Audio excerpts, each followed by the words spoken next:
All right, guys, let's talk about it. The new 2025 Bentley Flying Spur is here. It has their ultimate hybrid system that we're seeing here for the first time. And we're going over all the major changes they made to it because there's a good amount of improvements, which I really appreciate. Starting up front with the design, the styling. It's not significantly different compared to the previous model years, but they made some nice changes. So let's talk about what we're looking at here.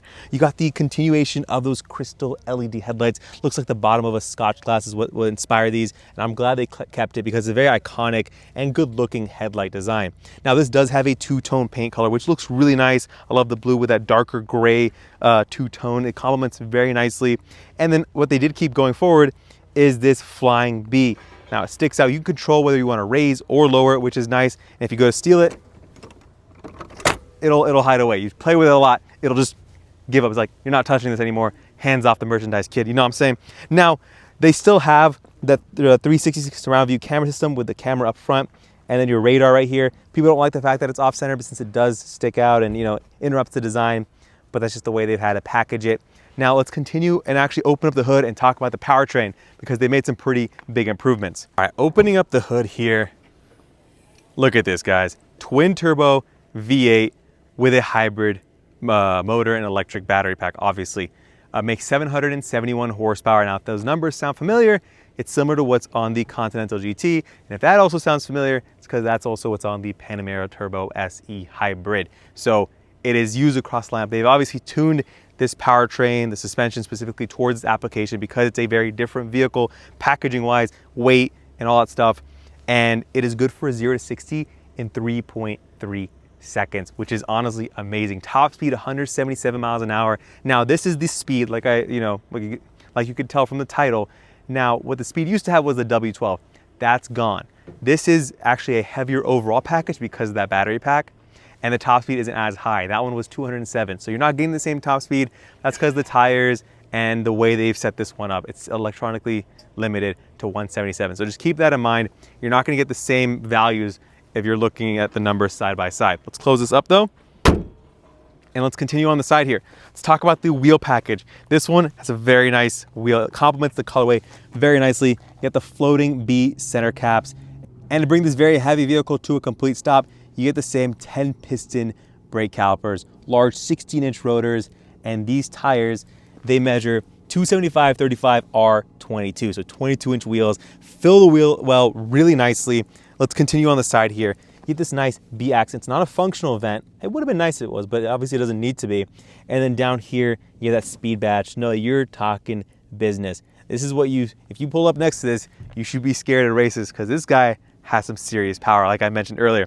Coming along the side, kind of take a step back here, take that overall two-tone paint colorway. It continues onto the mirror caps, then onto the roof, which looks really nice. The blacked out window surrounds give it that separation, and the full glass on the roof is also a really nice touch. Now, on the back here, you'll see, here's your charge port. That's where you go to charge. This is obviously gonna be for the US market when we do get them here. This is a first look, guys, so just bear with us on that. Now, as far as pure electric driving range, if you're curious, if you want to know, 47 miles. That's really good, honestly. Given the size of the battery, the size of the vehicle, pure electric driving range is really cool. But let's hop inside and talk about the interior updates and amenities. All right, guys, as far as the interior goes, let's talk about these seats. As you'd expect with the Bentley, they're heated, ventilated, and massaging. You have these airplane-like adjustable seats, seat headrests, which is really nice. Very plush, speed embossed right there, which is nice. Beautiful stitching, what we'd expect from a Bentley. And this also has posture control. So over a longer drive, which we experienced today, there's nice adjustment in the seat cushions to make sure your body doesn't get fatigued, which is really nice. You do get a dedicated glass roof for the front and then one separate for the back, which we'll show you later. And going on to the dashboard, this one has the full carbon fiber treatment, which is really nice. A nice speed badging right there, very classy touch. And then you get the same touchscreen with Apple CarPlay, Android Auto. But what's cool is they have this new app studio, so you could download apps like YouTube straight into this head unit and access it from there, which is really nice. Nice that they're adding that functionality here, which is great. You can see Yelp right there. There's that wellness menu, which has the massaging as well as that smart posture setup if you want to mess with that. But the cool thing is you can turn it into a simple setup, which has a temperature gauge, compass, and a stopwatch. And if I hold on to that, it gives you what will be shown when the vehicle is off, which is nice, continuous, in this case, carbon fiber. You have different options like turned aluminum, which looks nice. That's the beauty of a Bentley. You can put wood veneer over there, tons of customization. This blue and gray two-tone looks really nice. Down here, physical buttons, which I really can appreciate.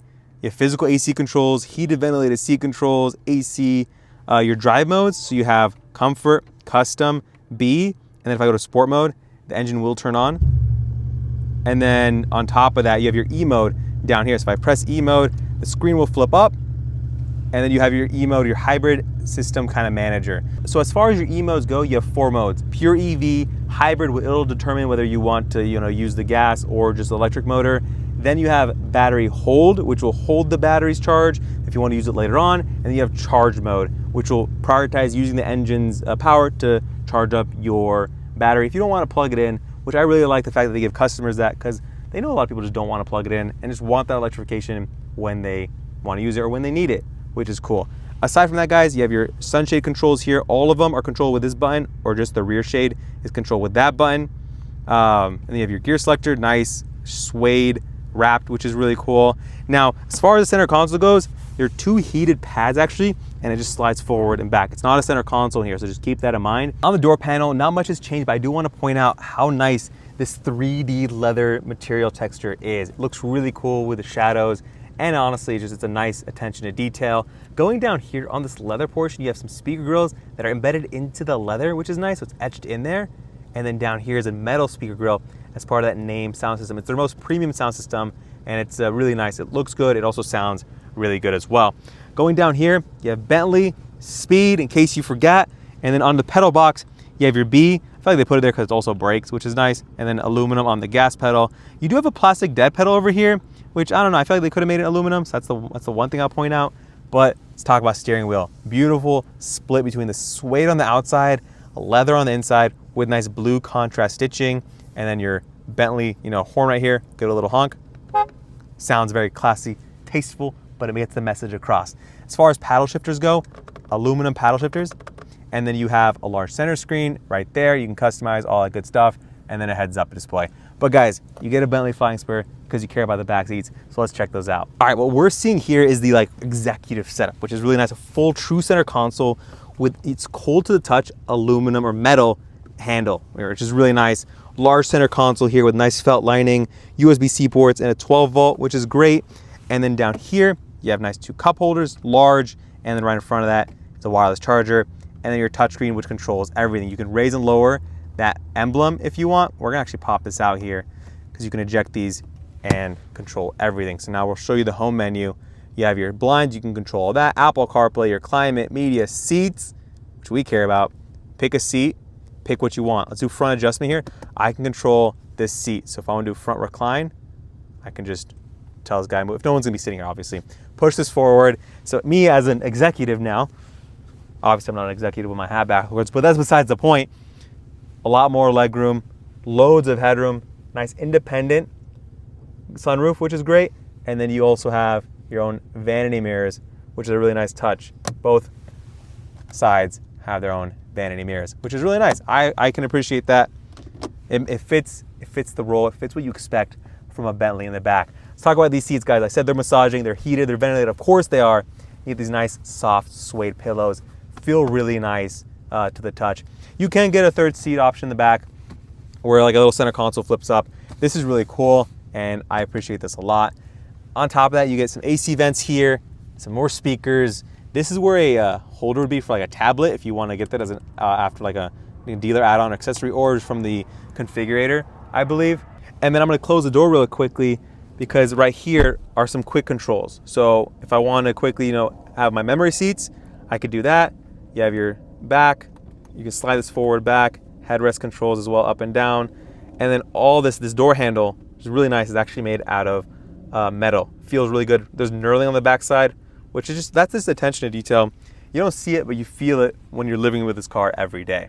All right, guys, so as far as pricing goes, these things, it really depends on how you configure it. What we're looking at here is around $300,000. So let me know what you guys think. If you guys have any questions, drop them in the comment section. If you enjoyed it, smash that like button, subscribe for more, and I'll see you guys in the next one. Peace.